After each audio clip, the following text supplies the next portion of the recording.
ang mga kwento ng pag-ibig, kwento ng buhay, at kwento ng pag-asa dito sa Barangay Love Stories. Love Stories. Para sa isang ama ay walang bundok ang hindi niya kayang akyatin para sa kapakanan ng kanyang anak. Pero minsan ay may mga bagay na sumusobra na. Lalo na kung ang kahinaan na ng isang tao ang ginagamit para sa pansariling intensyon. Ikaw, kabarangay at kapuso, ano ang isang bagay na ginawa ninyo ng iyong ama na hindi mo malilimutan?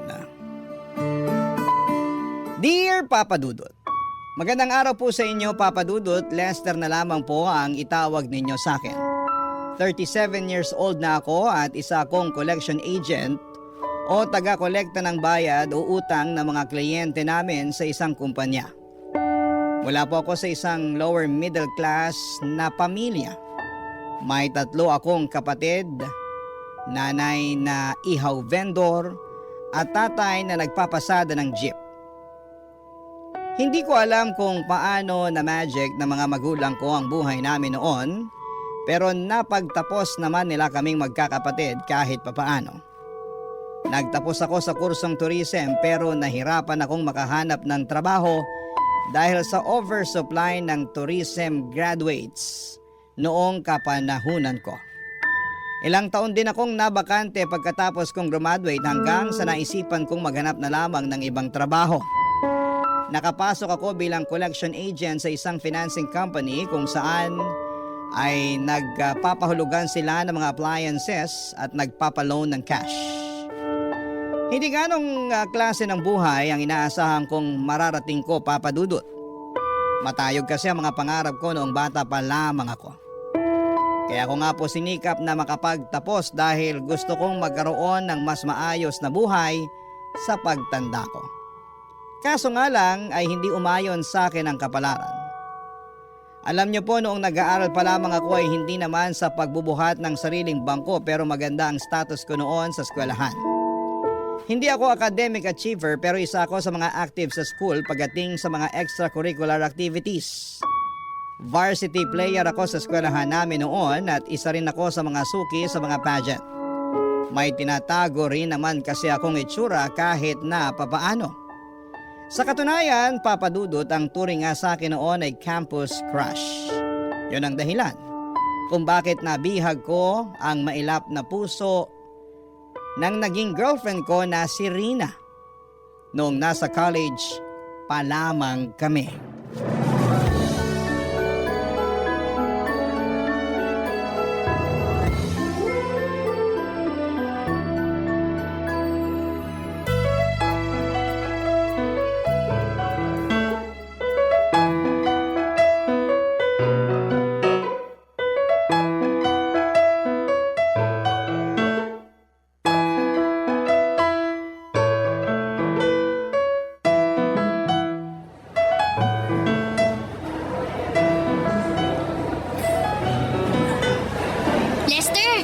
Nandito ka lang pala.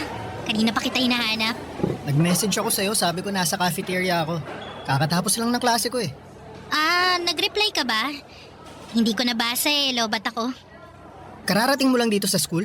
Oo, hindi ako nakapasok sa first class ko. Nahuli ako ng gising Pinag-overtime ba naman ako sa trabaho kagabi? Kaya madaling araw na ako nakauwi. Bakit ka nag-OT? Sinesante kasi yung isa kong katrabaho. Understaff tuloy kami. Ewan ko ba sa boss namin? Naturingang sikat na fast food yung minamanage, pero nagtitipid naman sa empleyado. Nag-breakfast ka na ba? Kumain ka muna. Di pa nga pero wag na. Haba ng pili. Magsisimula na rin maya-maya yung klase ko.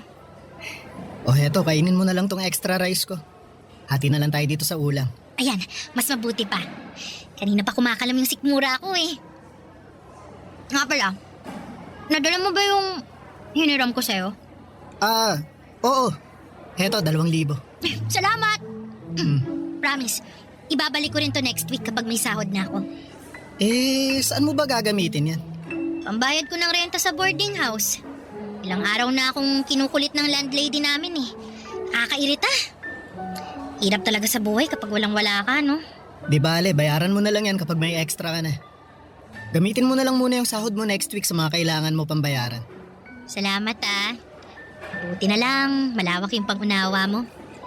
Hindi katulad ng iba dyan, hindi marunong umintindi. Yung prof ko, yung boss ko, pati yung landlady. Ay, nakakainis.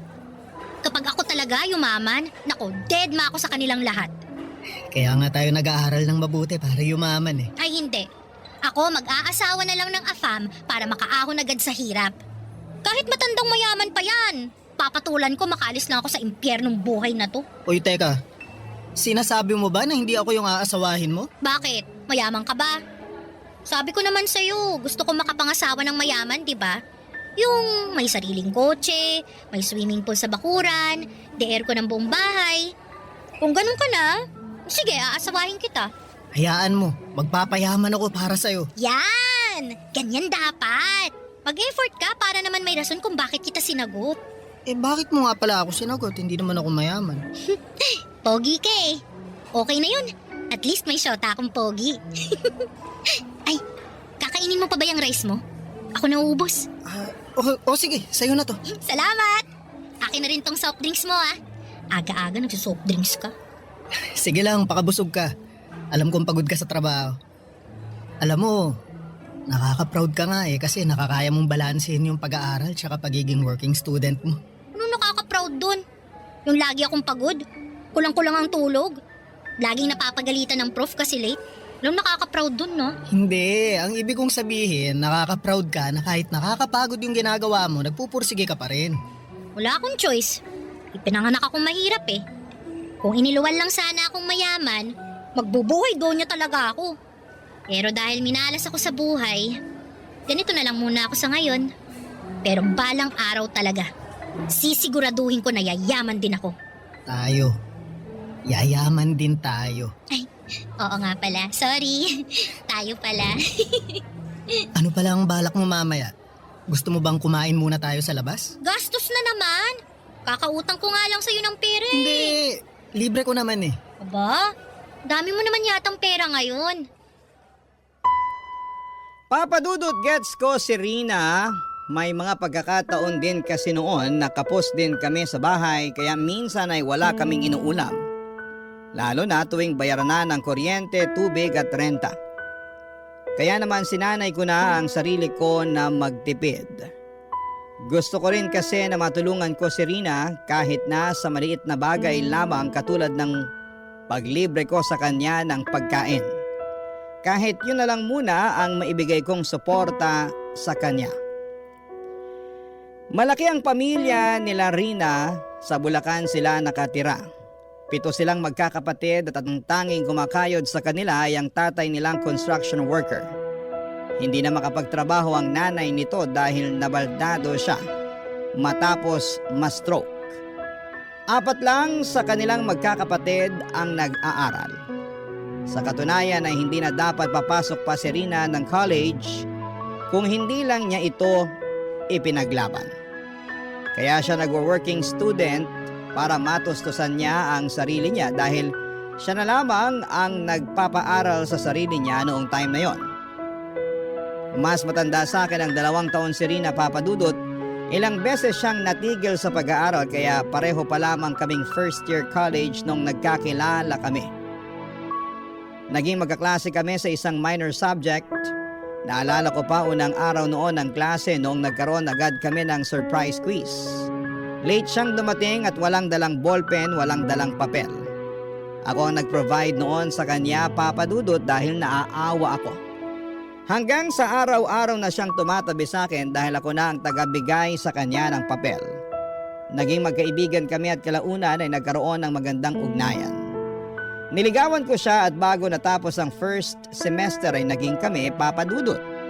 Tumagal ang relasyon namin hanggang 3rd year college, pero bago pa man magsimula ang bagong school year, ay nagkaroon kami ng matinding problemang dalawa, Papadudot.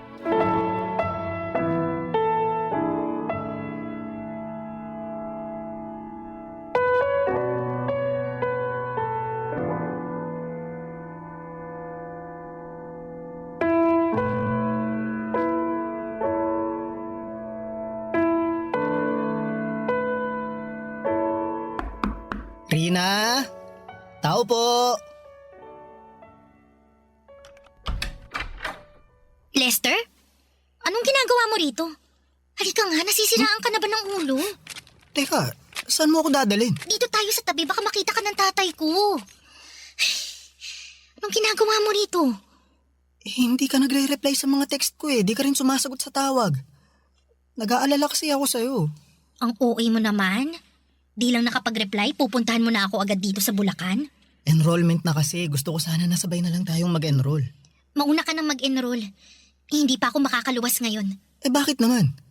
May problema kami ngayon dito sa bahay. Anong problema? Baka sakaling makatulong ako. Wala. Wala kami itutulong sa problema ko. Ay Rina, boyfriend mo ako. Alam mo naman nagagawa ako ng paraan para matulungan kita eh. Teka, ano tong nasa balikat mo? Wala to. Patingin nga. Wala to sabi! Ano yan? Pasaba yan? Rina, Oo, pasato! Obvious ba? bakit? Anong nangyari sa'yo? Binato ko ng tatay ko ng baso. Hindi lang niya ako binato, sinampal din niya ako. Binugbog. Ano, masaya ka na? Nalaman mo ng totoo! Bakit kanya binubugbog? Gusto mo bang magsumbong tayo sa barangay? Sira ulo ka ba? Ipapabarangay ko tatay ko? Eh bakit ka nga niya binugbog? May ginawa ka ba? Wala akong ginawa! Ikaw ang may ginawa! Pinuntis mo ko? Buntis ka? Oo. 2 buwan na. Teka, sandali. Paano? Kailangan ko pa bang i-explain sa'yo kung paano nabubuntis ang isang babae? Ibig kong sabihin, gumagamit naman tayo ng proteksyon, di ba? Pues yung proteksyon na ginagamit mo, walang silbi! Anong gagawin natin ngayon yan? Anong klaseng tanong yan? May magagawa pa ba tayo? Nandito na to.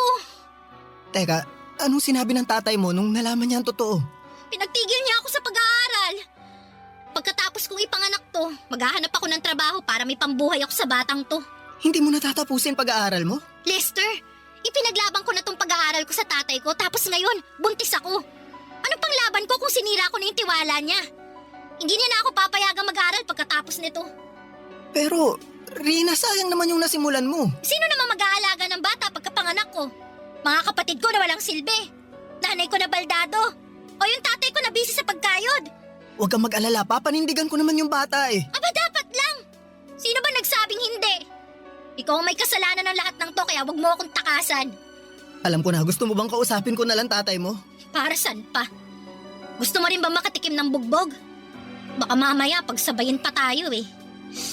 Alam mo, umuwi ka na lang.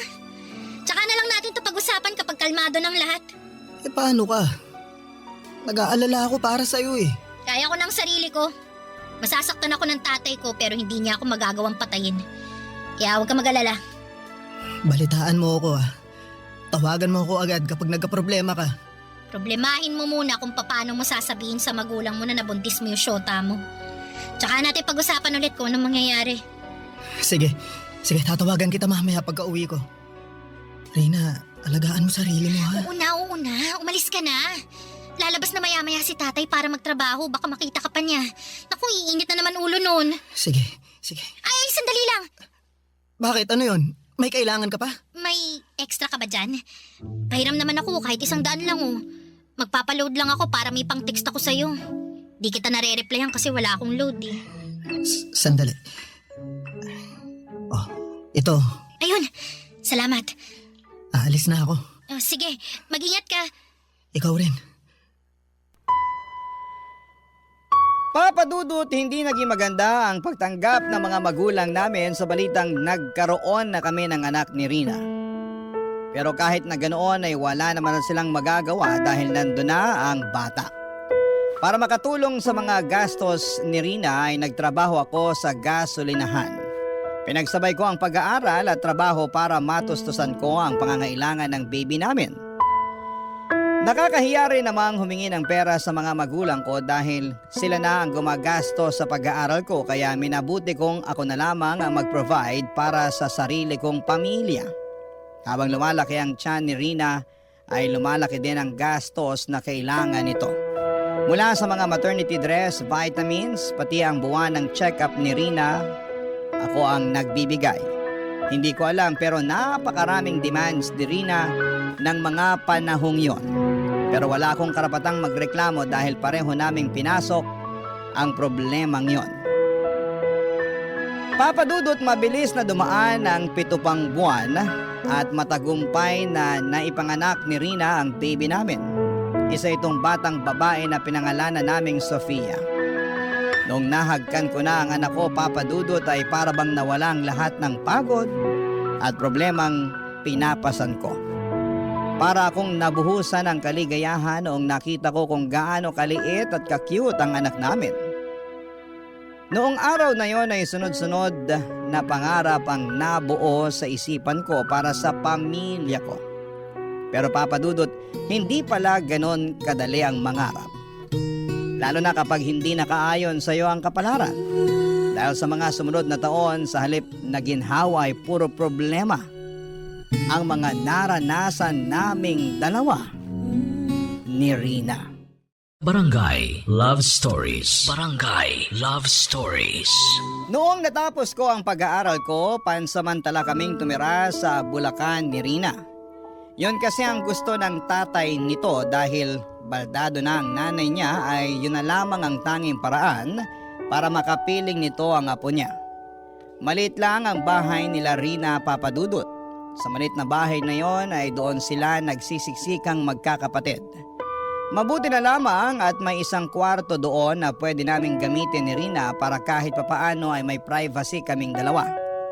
Aaminin ko na hindi naging magandang naging buhay namin sa Bulacan, Papa Dudut. Bukod sa nahirapan akong makahanap ng trabaho sa lugar nila, ay palagi pa kaming nasisermonan ng tatay ni Rina. Palagi niyang ipinamumukha sa amin ang pagkakamaling nagawa namin. At yun nga po ang pagkakaroon namin ng anak sa murang edad. Bawat galaw namin doon ay may halong panunumbat. Kapag pumalag kami ay pareho niya kaming sinasaktan at wala kaming magawa noon dahil nakatira kami sa pamamahay nila. Kahit papaano ay hindi rin naman po ganon kasama ang tatay ni Rina. Paminsan-minsan kapag maganda ang mood nito, katulad na lamang tuwing sahuran ay binibilhan niya ang anak namin ng diaper o di kaya ay gatas. Pero kapag tagipit ay sa amin talaga siya nagpapalipas ng sama ng loob.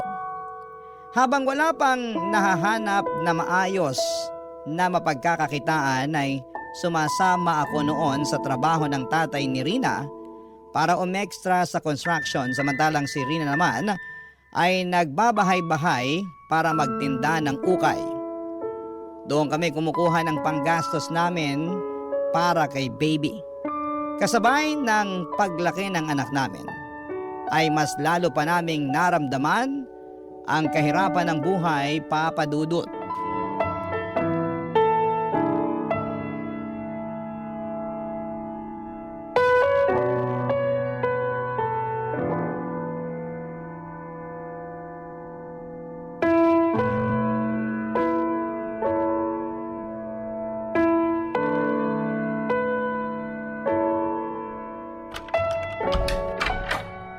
Oh, Lester, ang aga mo namang umuwi ngayon.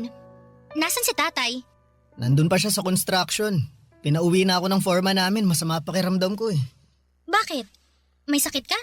Oo, medyo mahisinat ako. Muntik na akong mahulog kanina mula sa pangalawang palapag nung nahilo ako. May sakit na nga ang anak natin. Pati ba naman ikaw magkakasakit din? Sayang naman yung kikitain mo sa construction ngayong araw. Basta ipapahinga ko lang to tapos babalik din ako agad sa site bukas. May makakain ba dyan? Wala na. Hindi naman namin alam na dito ka pala kakain eh. Bumili ka na lang ng tinapay sa labas. O sige, mamaya na lang ako kakain. Iidlip na lang muna ako rito. Nasaan pala si Sofia? Nagpapahinga na. Medyo nilalagnat pa rin. Pinainom mo ba siya ng gamot? Alam nga namang hindi. Anong tingin mo sa akin? Grabe, ang sungit naman. Nagtatanong lang eh. Wala kasing kwenta yung tanong mo. Bakit sobrang init naman yata ng ulo mo ngayon? Sino bang hindi iinit ang ulo? Tingnan mo nga tong bahay. Sobrang gulo. Ang liit-liit na nga lang, ang dami pang kalat. Tapos ngayon nandito ka kasi masama pakiramdam mo. Eh di mas lalo na namang nasira yung mood ko. Sayang yung isang araw sanang sasahurin mo. Babawi naman ako bukas eh. Mas gusto mo ba yung sige pa rin ako sa trabaho kahit na hindi maganda yung pakiramdam ko? Paano kapag nadisgrasya ako doon? Di mas malala yung problema natin kapag nagkataon. Tinatanong mo kung anong gusto ko? Hindi yun ang gusto ko, Lester. Hindi ganitong klase ng buhay ang gusto ko. Ano? Hanggang ganito na lang ba tayo? Halos 2 taon na yung lumipas simula nung nakapagtapos ka. Anong ginawa mo? Hanggang construction ka na lang ba? Anong silbi ng diploma mo na 4 na taon mong pinaghirapan? Asa na yung mayamang buhay na ipinangako mo sa akin? Tutuparin ko naman yan eh. Kailangan mo lang ng konting tiyaga, ha? Tuloy-tuloy pa rin naman ako sa paghahanap ng trabaho. Sadyang minamahalas lang talaga ako. Ang sabihin mo, hindi ka lang marunong dumiskarte. Paano ka pa makakapagtrabaho sa hospitality niyan? Kaya ka nga nag-tourism, di ba? Kasi may itsura ka. Hindi ba ang hanap nila sa mga ganyang klaseng trabaho yung magandang itsura? Tingnan mo nga itsura mo ngayon. Ang dugyot mo nang tingnan, no? Pati sarili mo hindi mo na kayang alagaan. Siyempre, araw-araw akong babad sa initan. Palagi ako nagbubuhat ng buhangin at mga hollow blocks, madudumihan talaga ako. Iisipin ko pa ba itsura ko kaysa sa kapakanan natin? Hindi naman tayo mapapakain itong itsura ko eh. Ayoko na ng ganitong buhay. Araw-araw ko na lang pinoproblema kung paano pagkakasyahin yung pagkain natin. Palagi ko na lang tinitipid yung gatas ni Sofia. Tapos, nandyan pa si tatay na wala nang ibang ginawa kundi magbunga nga kapag nalalasing. Sorry, konting tiis na lang. Gagawa ako ng paraan. Ayoko nang magtiis. Buong buhay ko lagi na lang ako nagtitiis. Kung ganun, bumalik na lang tayo sa Maynila kung gusto mo. Ano namang gagawin natin doon? Doon tayo kina nanay tumira. Mas maganda yung oportunidad doon, mas maraming trabaho. Pati ikaw, pwede kang magharap ng trabaho kasi pwede mo nang iwan si Sofia sa mga magulang ko kung sakali. Matagal na rin kasing nare-request ni nanay na makita si Sofia eh. Baka naman mamaya, alilain ako ng mga magulang mo doon sa pamamahay nila, ha? Hindi yun mangyayari. Nakasama mo naman na sina nanay at tatay, di ba? Mababait sila. Anong mababait? Hindi nga maganda yung tingin sa akin ng nanay mo nung una kami nagkita eh.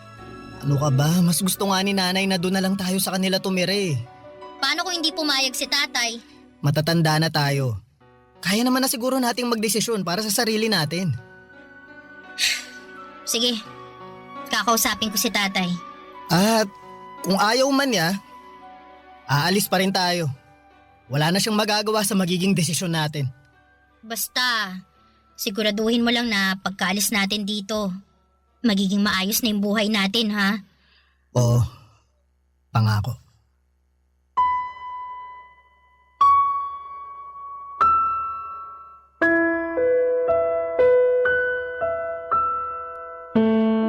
Katulad ng inaasahan ay hindi pumayag ang tatay ni Rina na umalis kami sa poder niya. Pero buo na noon ang desisyon namin kaya hindi rin niya kami napigilan. Papadudot pagkabalik namin sa Maynila ay masaya kaming tinanggap ng mga magulang ko ang mga pamilya kong binuo. Sa katunayan ay inispoil nga nila ang anak namin sa mga pagkain, mga damit at laruan. Kumpara sa estado nila Rina sa Bulacan ay mas maayos ng kaunti ang naging estado namin sa Maynila. Nakahinga rin si Rina dahil sa wakas ay mas maluwag na ng kaunti ang bahay na tinutuluyan niya. Hindi niya kailangang mamroblema sa pagkain dahil sinananay na ang nagpo-provide noon para sa amin. Malaki ang naging tulong ng mga magulang ko para makapagsimula ulit kami ni Rina. Nagkaroon siya ng chance na ipagpatuloy ang pag-aaral niya. Kumuha siya ng kursong cookery sa TESDA samantalang ako naman dahil hirap pa ring makahanap ng trabaho that time ay napilitan akong mag-apply bilang collection agent sa isang lending company para lamang makapagtrabaho. Noong natapos ni Rina ang kurso niya sa TESDA ay nakapasok siya bilang pastry cook sa isang maliit na restaurant sa amin. 3 taon din kaming nagstay sa bahay ng mga magulang ko. Noong nagkaroon kami ng sapat na ipon ay saka kami bumukod. Naging maganda naman ang buhay namin ni Rina simula noong nag-live-in kami papadudot. Sa loob ng 2 taon ay nakayanan naman naming tumayo mula sa mga sarili naming paa. Noong mga panahong yon ay ipinagbubuntis ni Rina ang pangalawa naming anak. Maselan po ang naging pagbubuntis niya. Kaya naman nang lumaki na ang bata sa sinapupunan niya ay nag-resign na lamang muna siya sa trabaho, Papa Dudut. Masasabi ko na noong time na yon ay maayos na ang buhay namin, hindi man mayaman katulad ng inaasahan, ay napupunan naman namin ang mga pang-araw-araw na pangangailangan namin. Hanggang sa isang araw ay panibagong problema na naman ang dumating sa pamilya namin.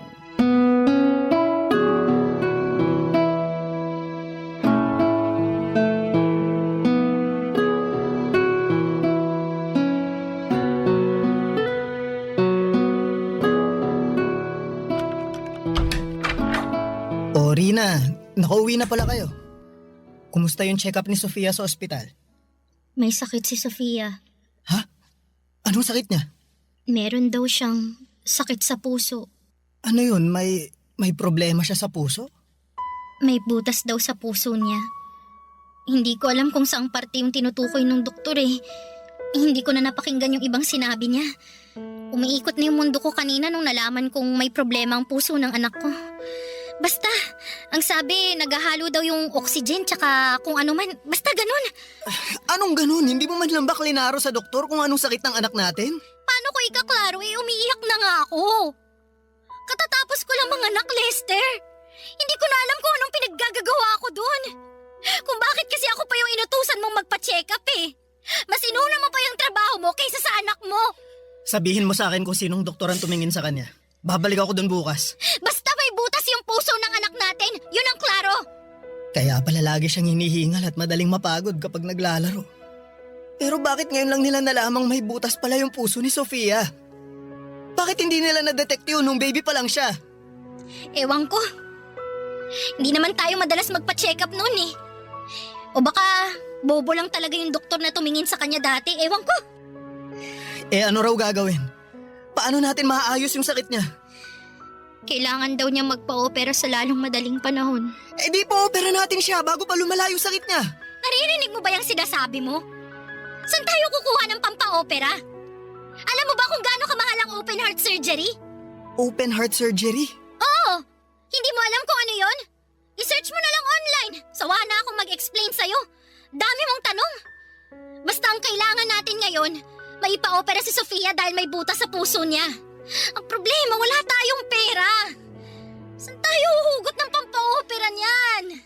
Susubukan kong humiram ng pera kina nanay at sa mga kapatid ko. Hindi lang sana ako tumigil sa trabaho. May ipon na dapat tayo ngayon eh. Tapos, sumabay pa tong pangalawang anak natin. Bakit ngayon pa nagsabay to kung kailang katatapos lang natin gumastos? Diyos ko, saan na tayo kukuha ng pera niyan? Rina, huwag kang mag-alala. Gagawa ko ng paraan. Huwag mag-alala. Kapag ba sinabi mo yung mga katagang yan, mawawala na lang yung pag-aalala ko. Gumawa ka ng paraan para hindi ako mag-alala. Susubukan kong mag-loan sa pinagtatrabahuhan ko. Lalapit din ako sa mga politiko.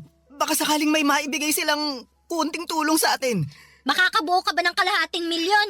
Kalahating milyon? Ganun kamahal yung operasyon? Yun daw yung kailangan nating ihanda. Pero depende pa sa procedure. Pwede pang tumas yung gastos. Ano ba to? Hindi na tayo nawala ng problema. Ano? Suko ka na? Ganito ba yung buhay na ibibigay mo sa amin?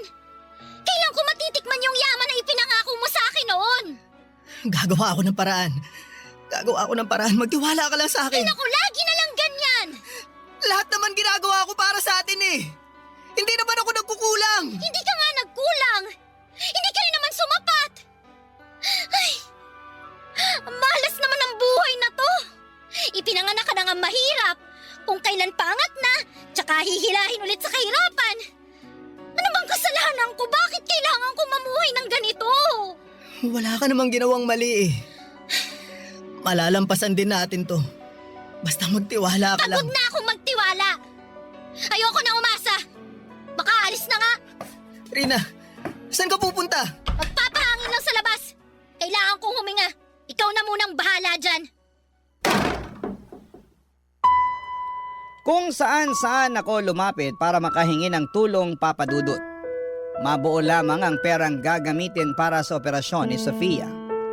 Mula sa mga kamag-anak, kaibigan, politiko at mga organisasyon.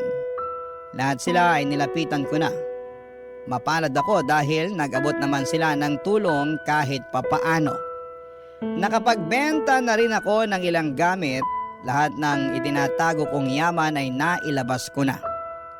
Nakapag-loan na rin ako sa iba't ibang lending companies pero kahit na anong gawin ko, ay hindi ko pa rin nabubuo ang kalahating milyon na kinakailangan para sa operasyon ng anak ko.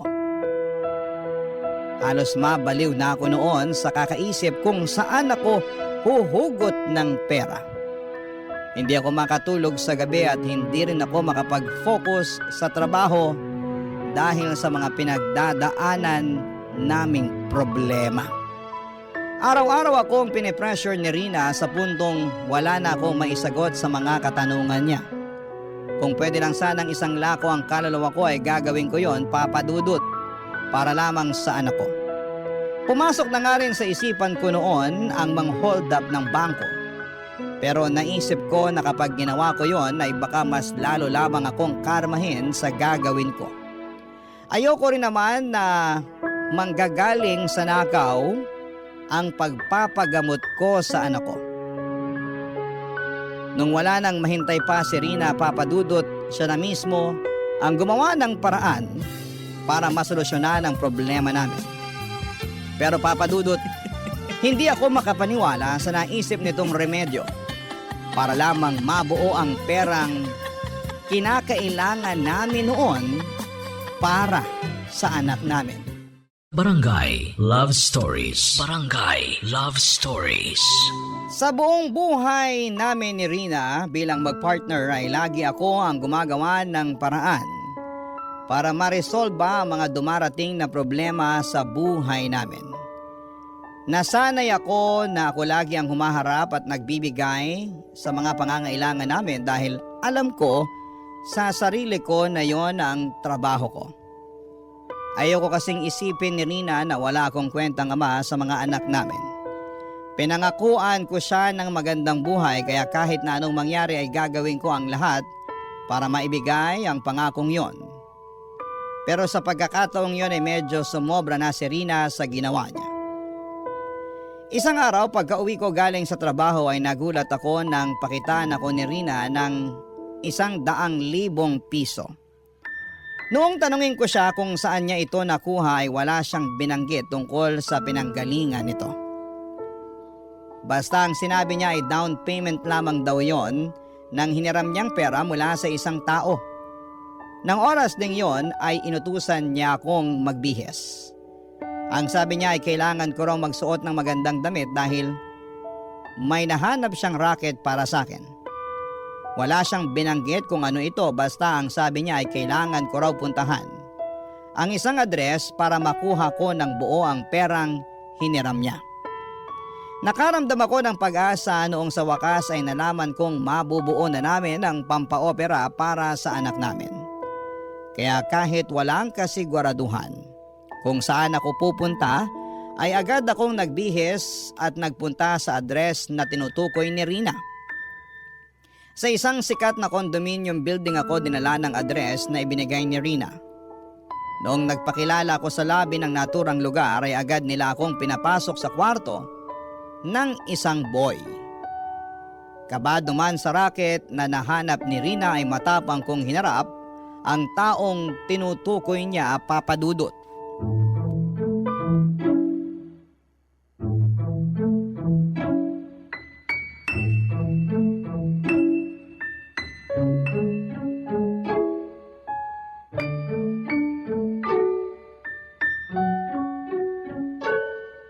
Tao po.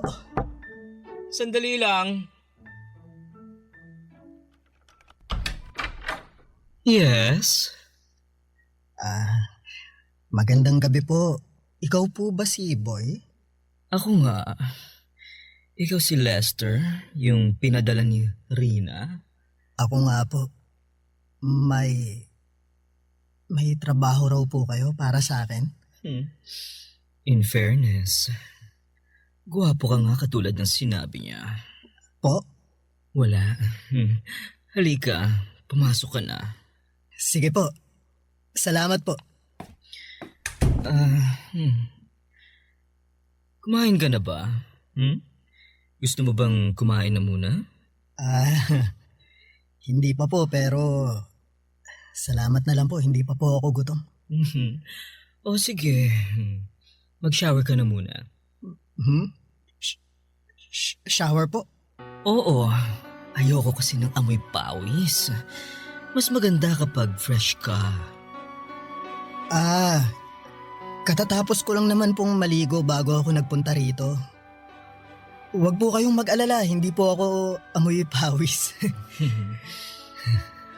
Okay, o sige. Kung ganun, halika na rito.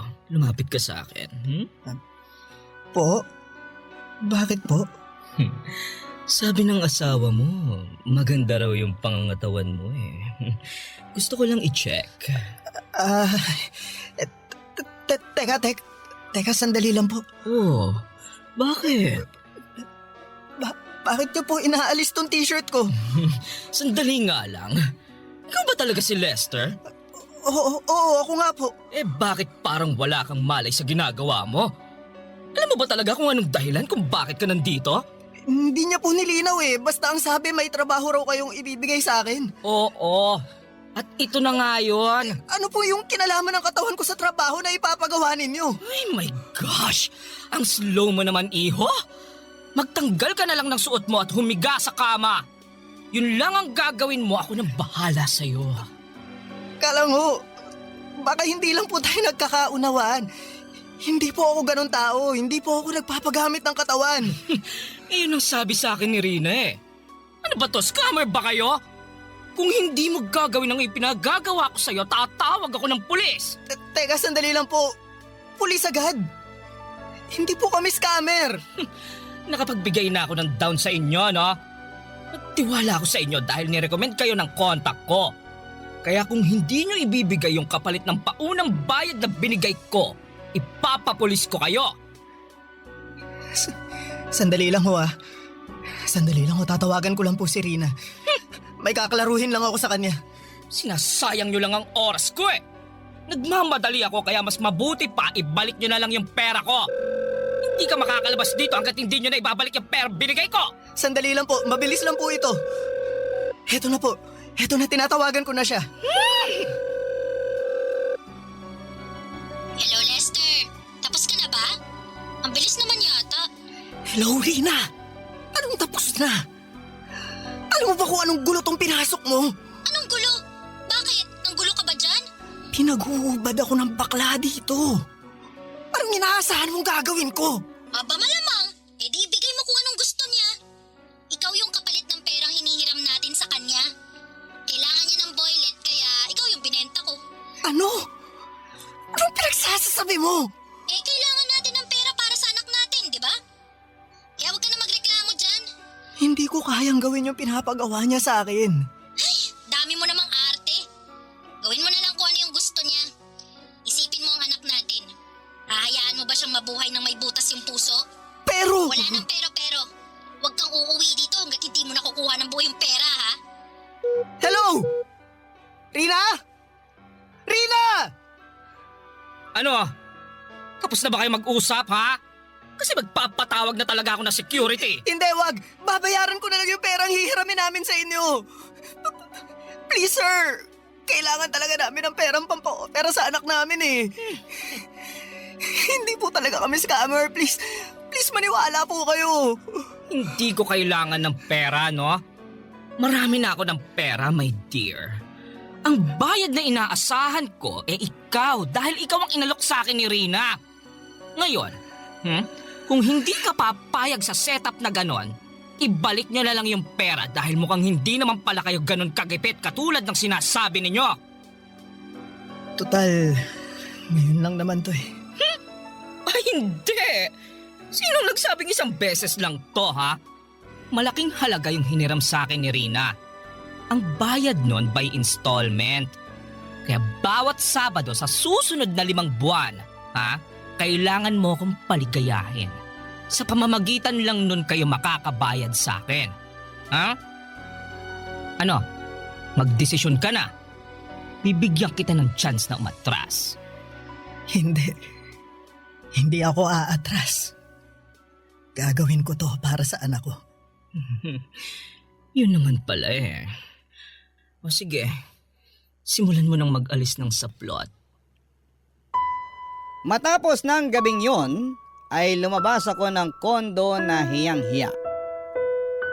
Pakiramdam ko ay lahat ng taong nakatingin sa akin ay alam kung ano ang ginawa ko. Nandiri ako sa sarili ko, Papa Dudut. Kailanman ay never kong naisip na papasukin ko ang ganong klaseng kalakaran. Sari-saring emosyon ng naramdaman ko ng mga oras na pauwi ako ng bahay, dala-dala ang pera na nakuha ko gamit ang sarili kong laman. Hindi ko po ma-describe sa mga salita ang pakiramdam na yon, pero hanggang ngayon ay damang-dama ko pa rin sa sarili ko ang pakiramdam na yon, Papa Dudut. Pagka-uwi ay hindi ko kinibo si Rina. Nagdampo ako sa kanya dahil iniharap niya ako sa isang bagay nang hindi man lamang ako tinatanong kung papayag ako sa gusto niyang mangyari. Nainis ako dahil may punto rin naman siya. Yun na ang pinakamadaling paraan para makakuha kami ng pera para sa operasyon ni Sofia nang walang tinatapakang ibang tao maliban sa dignidad ko. Papa Dudut, agad naming pinaoperahan ang anak namin gamit ang perang ibinigay ni Boy. Sa awa ng Diyos ay naging matagumpay naman ang naging surgery nito. Halos 2 linggo ring nanatili si Rina at Sofia sa ospital habang nagpapagaling ito. Kasabay nito ay nagpatuloy ako sa pagbabayad ng utang namin kay Boy. Naisip ko noon na pwede naman namin siyang takasan at magtago na lamang sa ibang lugar, pero may pinirmahang kaming kontrata sa kanya na maaari na ipakulong niya kami kung sakali mang pagtaguan namin si Boy. Isa pa ay ayoko ring madamay ang anak namin sa gulo, kaya naman minabuti kong resolbahin ang mga ito ng patas. Sa mga sumunod pang buwan, tiniis ko ang bawat gabing kasama ko si Boy. Hindi naglaon ay namanhid na lamang din ako sa ginagawa ko hanggang sa unti-unti ay nabayaran ko rin ang pagkakautang namin sa kanya, Papa Dudut.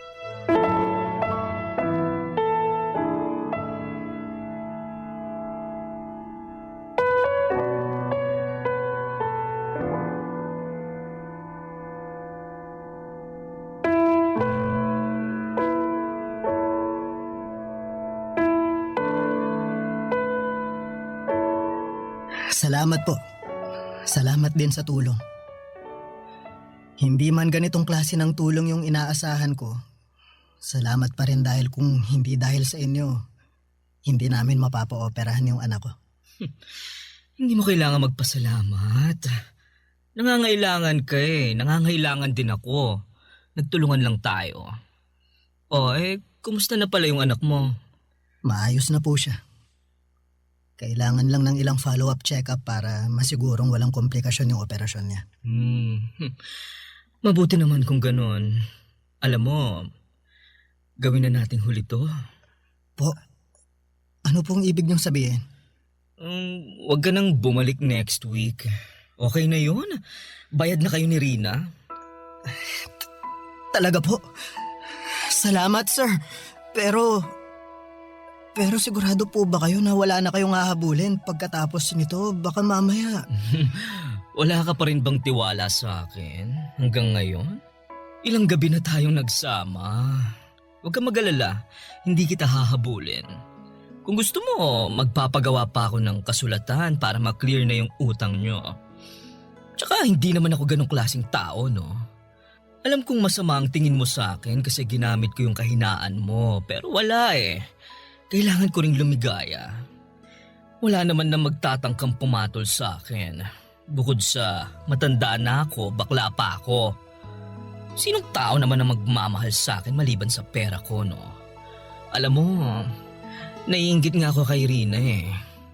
Sa kabila ng ginawa niya sa'yo, nagagawa mo pa rin siyang mahalin. Nilapastangan na niya yung pagkatao at lahat-lahat pero nananatili pa rin kayong matatag. Ganong klaseng pag-ibig yung gusto kong maranasan balang araw eh. Kaso, Mukhang malabo nang mangyari. Hindi ko naman po ito ginagawa dahil kay Rina eh. Dahil ito sa anak ko. Kahit gawin ko ulit tong bagay na to, matulungan ko lang yung anak ko. Gagawin ko. Uliran ka palang ama eh. Mabait kang tao, Lester.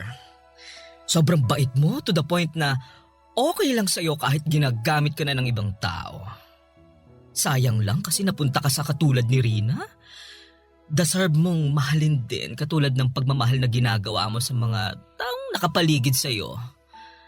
Hindi naman sa sinisiraan ko si Rina ha. Pero base lang sa nakikita ko, parang wala naman siyang pakialam sa'yo eh. Mahal po ako ni Rina. Nagawa lang din naman niya yun dahil sa anak namin eh. Hindi. Hindi ako naniniwala doon, no. Alam mo ba, gabi-gabi, pagkatapos mong magpunta dito sa kondo ko, tinatawagan ako ni Rina. Talaga po? Bakit daw? Wala lang. Kinukumusta lang niya kung naging maayos ba yung performance mo. Kung may nagawa ka bang ikagagalit ko. Sabi ko sa kanya, wala. Sobrang galing mo nga eh. Actually, mamimiss kita pero may pamilya ka na eh. Kaya hindi kita pwedeng itali. Tsaka mas gusto ko sa single para walang sabit. Pero anyway, hindi naman yun yung point ko. Kaya siya tumatawag kasi gusto niyang humiram ulit ng pera. Ha? Pera? Para saan naman? I don't know. May kailangan pa ba kayong bayaran sa ospital? Wala na po. Kaya ko nang bayaran yung mga gamot ng anak namin. Sinisimulan ko nang bayaran yung ibang mga utang ko eh. Well, yun ang sabi niya sa akin. Gusto niyang humiram ulit ng pera at syempre, ikaw ulit ang pambayad. Kaso hinindihan ko na siya eh. Bukod sa naawa na ako sa'yo, may nahanap na akong kapalit mo kaya pinapalaya na kita. Maraming salamat po, sir. You're welcome. Advice ko lang sa'yo ha, mag-isip-isip ka. Katulad ng sinabi ko, deserve mong magkaroon ng babaeng mamahalin at irerespeto ka. Hindi katulad ni Rina na ang tingin sa'yo, isang pambayad utang.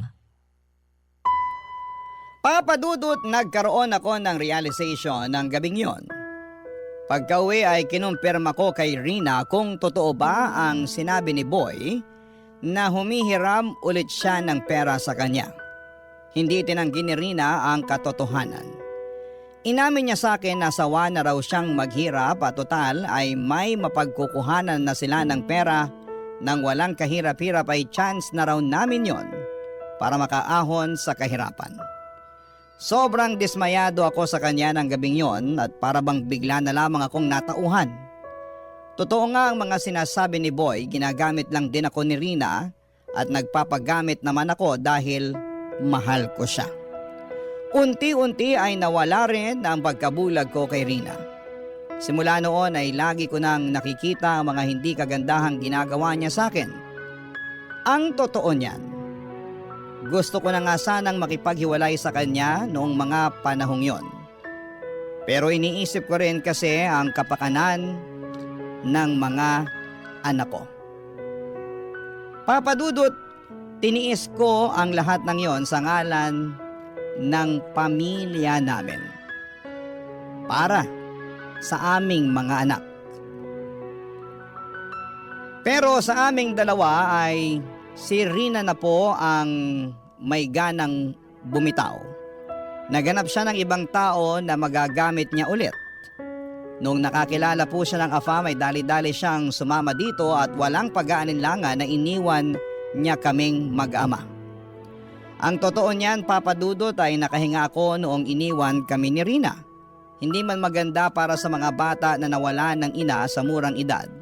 At least, magkakaroon ako ng chance na magsimula pong muli. Papadudot, ang mga pangyayaring ikinuwento ko sa inyo ay nangyari 8 years ago. Ngayon ay dalaga na si Sofia at 8 years old na rin ang pangalawa naming anak. 3 taon ang lumipas simula noong iniwan kami ni Rina ay nakahanap ako ng babaeng nagmahal sa akin ng buo at totoo. Nagpakasal kaming dalawa at siya na ang tumayong bagong ina nila Sofia. Ngayon ay may isa na kaming anak at masasabi kong masaya. At kontento na ako sa buhay namin sa ngayon kahit na hindi ko nakamit ang yaman na pinapangarap ko. Ito na po ang wakas ng aking kwento at masasabi ko na hindi man sa pinansyal na aspeto ay mayaman ako sa pagmamahal. Ang inyong forever kapuso at kabarangay, Lester. Kwentuhan naman tayo dito sa comment section.